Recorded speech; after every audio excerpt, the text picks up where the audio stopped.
1 सितंबर 1979 को नासा का Pioneer 11 spacecraft Saturn के पास से गुजरने वाला पहला स्पेसक्राफ्ट बना था, लेकिन जब बात इसको ऑर्बिट करने और इसको एक्सप्लोर करने की आती है तो हमारे सामने सिर्फ किसी ने हुए गैम्स मिशन का ही नाम आता है। साल 1997 में लॉन्च हुआ कैसे नहीं स्पेस प्रो साल 2004 में सैटर्न की ऑर्बिट में पहुंच आता और इतने साल 2017 तक सैटर्न और उसके मॉल्स को ऑर्बिट करते हुए उनके एटमॉस्फेयर और इंटरनल कंडीशंस के डीप स्टडी की थी और सैटर्न को घेरे हुए गैस क्लाउड्स के नीचे राज्यों से भी पर्दा उठाया था। तो आखिर सेट उनके गैस क्लाउड्स के नीचे इसके एटमॉस्फेयर में क्या क्या छुपा हुआ है और क्या हो अगर हम सैटर्न की सैर पर चले जाए तो सोच क्या रहे हो। अपने अपने स्पेस सूट पहन लीजिए।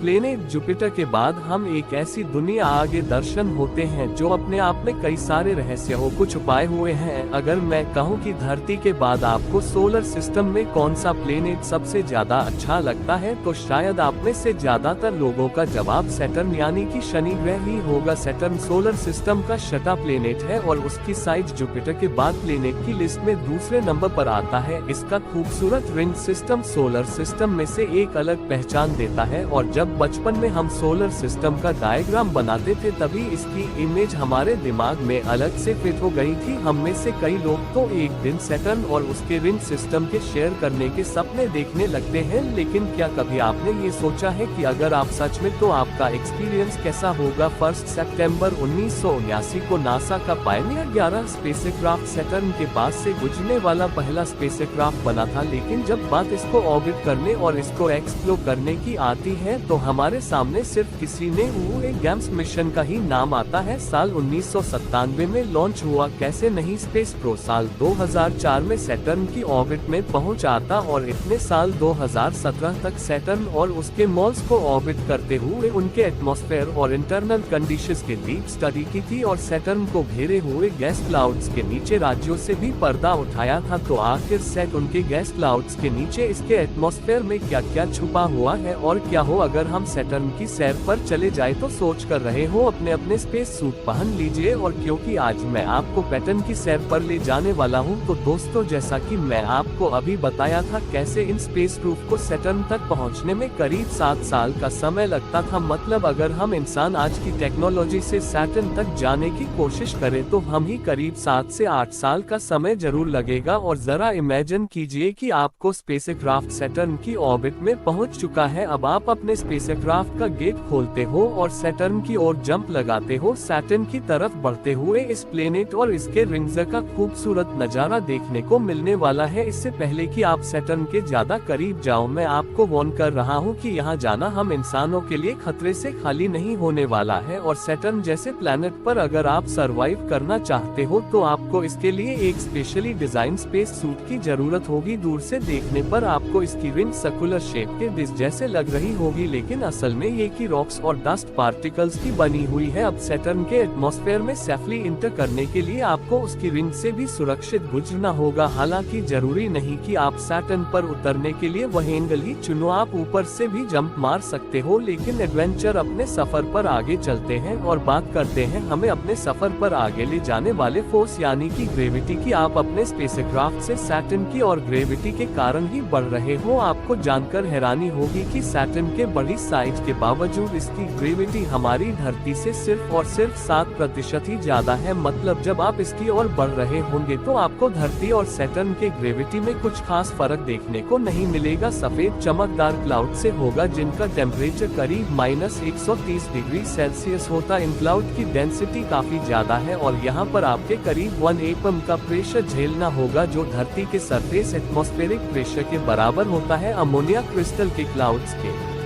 बाद आप सैटर्न के एटमॉस्फेयर के दूसरी लेयर में इंटर हो जाओगे, इसलिए का कलर डार्क ब्राउन है और इसमें अमोनियम सल्फाइड और अमोनिया हाइड्रोसल्फाइड के बने क्लाउड्स मौजूद है जहां का टेम्परेचर करीब 100 डिग्री सेल्सियस है। और यहां पर आपको धरती की सरफेस के कंपैरिजन में करीब एटमॉस्फेरिक प्रेशर झेलना होगा। जैसे जैसे आप इस लेयर में नीचे की ओर बढ़ते जाओगे आपके चारों ओर अंधेरा छा जाएगा और आपको कुछ भी नहीं दिखाई देगा। शनि ग्रह की यह गैसेस लेयर्स इतनी ज्यादा डेंस डिफरेंस है कि सूरज से आने वाली लाइट भी इन्हें पर नहीं कर पाती है। यहाँ पर आपको 1800 किलोमीटर/आवर स्पीड वाली खतरनाक हवाओं का सामना करना पड़ेगा। Just for comparison 10 April 1990 Australia में आए साइक्लोन के दौरान विंड की स्पीड और रिकॉर्ड की गई थी और यह धरती पर आज तक रिकॉर्ड की गई फास्टेस्ट विंड स्पीड है 1800 किलोमीटर/आवर की स्पीड में रहते हुए। अगर आपने कोई स्पेशली डिजाइन स्पेस सूट नहीं पहना होगा तो यह विंड स्पीड ही आपके शरीर के टुकड़े टुकड़े कर सकते हैं। करीब दूर लेयर को पार करने के बाद आपको सैटर्न के एटमॉस्फेयर की अगली लेयर मिलेगी जो कि वाटर के क्लाउड्स की बनी हुई है। स्टैटिक इलेक्ट्रिसिटी के कारण यह बादल आपको चमकते हुए दिखाई देंगे और अगर आपके पास स्पेशली डिजाइन सूट लग सकता है। इस जगह तक आते आते एटमॉस्फेयर का टेम्परेचर धरती के सरफेस प्रेशर से 10 गुना से भी ज्यादा हो जाने वाला है। मैं लगभग 400 किलोमीटर अंदर घुस चुके होंगे और आप करीब 2 घंटे का सफर कर चुके होंगे। अभी तक के बाद आप ये तो समझ गए होंगे कि सैटर्न एक बड़ा ही अजीब और रहस्यमयी प्लेनेट है, लेकिन अब इसके बाद जो ले आने वाली है वह आपको कुछ और स्ट्रेंज देखने को मिलने वाला है। अभी तक जो टेम्परेचर -100 अचानक से +100 डिग्री सेल्सियस को पार कर जाने वाला है। एटमॉस्फेरिक प्रेशर इतना ज्यादा बढ़ जाने वाला है कि इस लेयर में हाइड्रोजन और हीलियम भी लिक्विड में होगी और यहाँ तक आने के लिए आपके स्पेशल सूट में कुछ सुपर नेचुरल पावर्स तो जरूर होनी चाहिए। आई डोंट थिंक कि हमारी